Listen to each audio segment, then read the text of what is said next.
बहू बनी ड्राइवर। मंजित की शादी रोहन से होती है। रोहन को नशे की बुरी लत लगी होती है। एक दिन, अरे माँ, मेरा एक साइड का शरीर काम नहीं कर रहा है। मैं आज खेतों में कैसे जाऊंगा? अरे बेटा, ऐसा ना बोल। तेरे पापा के जाने के बाद से तू ही घर चलाने का सहारा है। मैं डॉक्टर को बुला लाती हूँ। देखिए बहन जी, रोहन के शरीर के एक साइड में लकवा है। अब वो कभी ट्रैक्टर नहीं चला पाएगा। घर में मनहूसियत का माहौल हो जाता है। लीजिए माँ जी, रोटी खा लीजिए। अरे बेटा, मुझे तो भविष्य की चिंता हो रही है। मेरा एक ही बेटा है और वो भी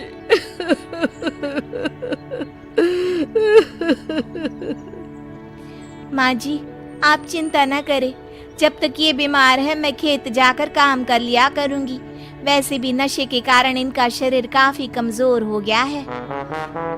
अगले दिन मंजीत खेत में जाकर काम कर शाम को घर लौटती है। ये ले बेटा, पानी पी ले। कैसा रहा काम का पहला दिन?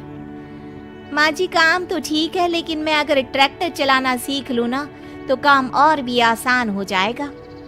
अरे बेटा, दुनिया क्या कहेगी कि औरत होकर ट्रैक्टर चला रही है?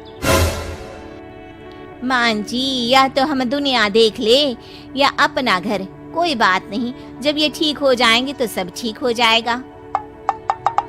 अरे बहू, जरा बाहर तो आना। जी माँ जी। बहू, तेरे मामा जी आए हैं, तूने बुलाया था ना? हाँ माँ जी, वो मामा जी ना आज से मुझे ट्रैक्टर चलाना सिखा। मंजित मामा से ट्रैक्टर चलाना सीखती है। वो मन लगाकर खेतों में काम करती है। और एक दिन, माँ जी, पता है इस बार पूरे गांव में सबसे ज्यादा फसल का उत्पादन हमारे खेतों में हुआ है। इस साल तो खूब पैसे आएंगे। हाँ। सास खुश नहीं होती है।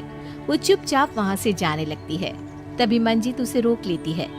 क्या हुआ माँ जी, आपको खुशी नहीं हुई?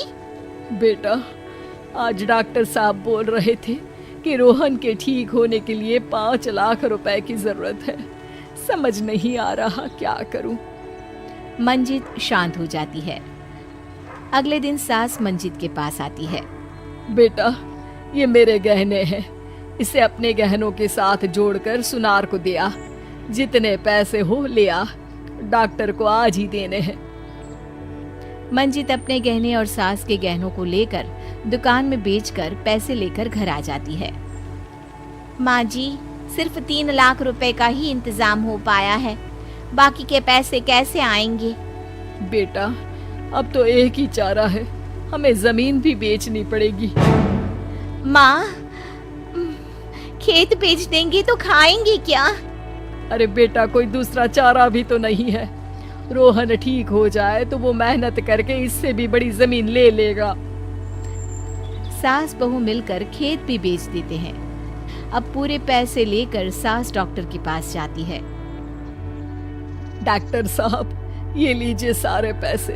बस किसी तरह मेरे बेटे को ठीक कर दीजिए। आपका बेटा ठीक तो हो जाएगा, लेकिन 6 महीने का समय लगेगा। सास बहू सोच में पड़ जाते हैं कि अब तो कोई जरिया भी नहीं रहा जहाँ से उन लोगों को कमाई हो। अब कमाएंगे नहीं तो खाएंगे क्या? माँ जी, मेरे माता पिता ने लड़की होने के कारण मुझे ज्यादा पढ़ाया लिखाया नहीं, लेकिन ट्रैक्टर चलाना सीखकर मैं कुछ काम करने के लायक तो हो ही गई हूँ।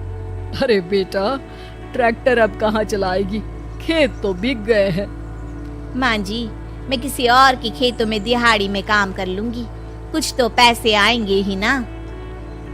ये कहकर मंजित काम करना शुरू कर देती है। जैसे तैसे उन पैसों से गुजारा चल ही रहा था। माँ जी, पास के अस्पताल से मुझे नौकरी के लिए ऑफर आया है। पैसे भी ये 4 गुना ज्यादा मिलेंगे और अब खाने पीने दवाई के साथ हम कुछ पैसे भविष्य के लिए भी जोड़ पाएंगे। लेकिन काम क्या है बहू? माँ जी, मुझे अस्पताल की एम्बुलेंस चलानी है। अरे, तू तो मेरी बहू नहीं, बेटा है। बेटा, जरूर जा बेटा। और हाँ, तूने पूरे गांव में एक मिसाल कायम कर दिया कि हर काम हर कोई कर सकता है। उनके लिए लड़की या लड़का होने की कोई जरूरत नहीं। मंजित मन लगाकर काम करना शुरू कर देती है। आगे जाकर वो खुद का एम्बुलेंस भी खरीद लेती है और अब तो उसका पति भी ठीक हो जाता है और सब पहले से भी ज्यादा खुशहाल जिंदगी जीने लगते हैं।